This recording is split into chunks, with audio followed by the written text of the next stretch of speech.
Good evening and welcome to Poland Daily. I'm Nicholas Richardson and this is the news. Poland will reject any agreement regarding the migrant crisis on its border with Belarus made without its participation, the Polish president said during his visit to Montenegro. Andrzej Duda referred to the telephone calls made by German Chancellor Angela Merkel to Belarusian dictator Aleksander Lukashenko. Reportedly, the topic of these conversations was the man-made migrant crisis.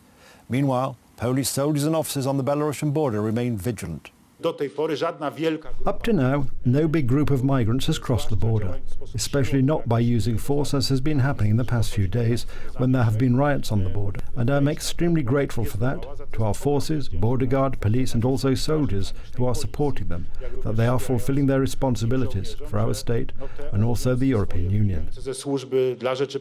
Polish Army Joint Chief of Staff General Tomasz Piotrowski spoke highly about the morale of soldiers who are tasked with guarding the state's border. The Lukashenko regime, which apparently is controlled from outside, is undermining our security and our sovereignty, and we are experiencing attempts to undermine our independence and our credibility as a state. We are being tested on many levels. The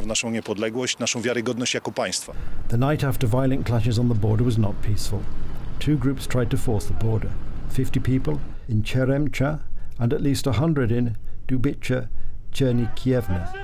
Polish services thwarted these attempts. These persons were very aggressive. They threw stones at border guard officers.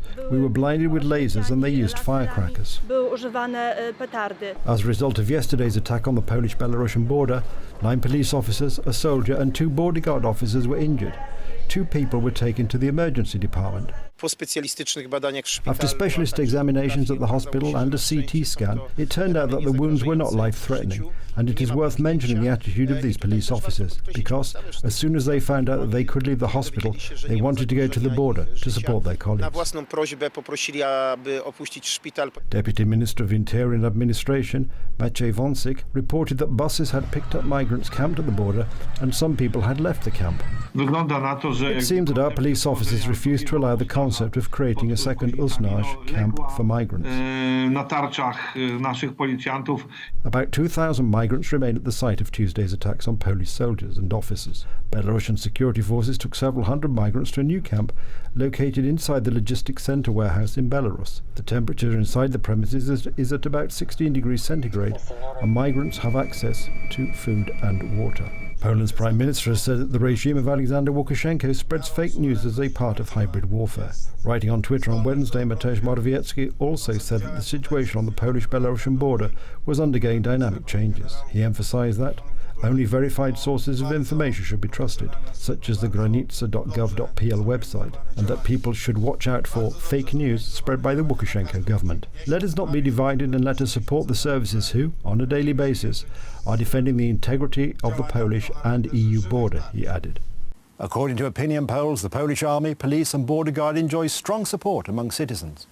Members of the worldwide organisation, Gazeta Polska Clubs, gathered in Warsaw to show their appreciation of those who protect the security of Poland. Later, in front of the Belarusian embassy in Warsaw, the clubs protested against the regime of Aleksander Lukashenko.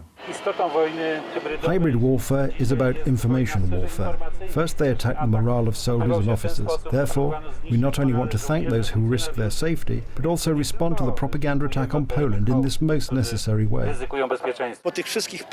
After all of the despicable words that have been said in the media for weeks, our soldiers deserve respect. You can see that they are defending the Polish state and our security. Yesterday, we spontaneously decided to support the soldiers and show them our gratitude. Expressions of support for our soldiers and policemen are coming from all over the country. This is extremely important because these people need to be sure that the whole of Poland stands behind them. Yesterday's pictures of the clashes at the border have probably already convinced everyone that the tearful stories about migrants are staged.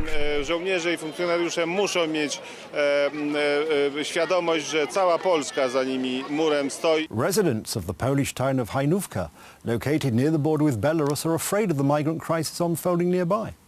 Up to 4,000 migrants, mostly from Iraq and Afghanistan, are now waiting in freezing forests on Poland's frontier, which is also the external border of the European Union and the NATO military alliance. They are not immigrants, they are bandits who, in the name of Allah, want to destroy European culture, and the Polish authorities are allowing this.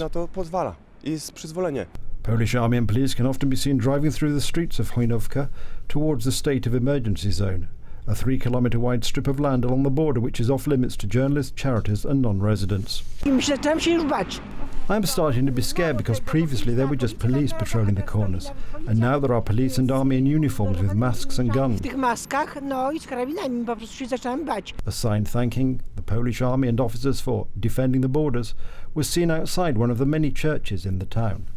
The 9th edition of the Guardian of Remembrance Award, organised by the Gazeta Weekly, had its gala ceremony at the Royal Castle in Warsaw.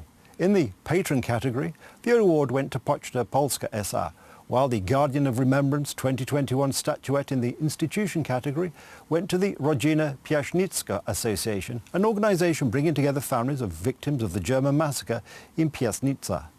In the creator category, the award was given to Father Professor Waldemar Chrostowski. For 9 years we have been trying to award artists for whom Polish memory and Polish national consciousness are important. And from year to year the popularity of the award grows despite the limitations we all experience. I think we are succeeding. This award is an appreciation of people who not only by their words but also by their personal example show how important it is to show Polish history and to combine it with our traditions and patriotism. Our contribution and involvement in recalling Polish tradition has been appreciated. We were distinguished in the category of institution, and yet we are a small foundation and work far away in the south of Poland in the countryside. And we are very happy that our activities have been appreciated. That's the news. Thank you for watching. Stay with us for the weather, Poland Daily Business and more programmes. But from me, it's have a good night and a better tomorrow.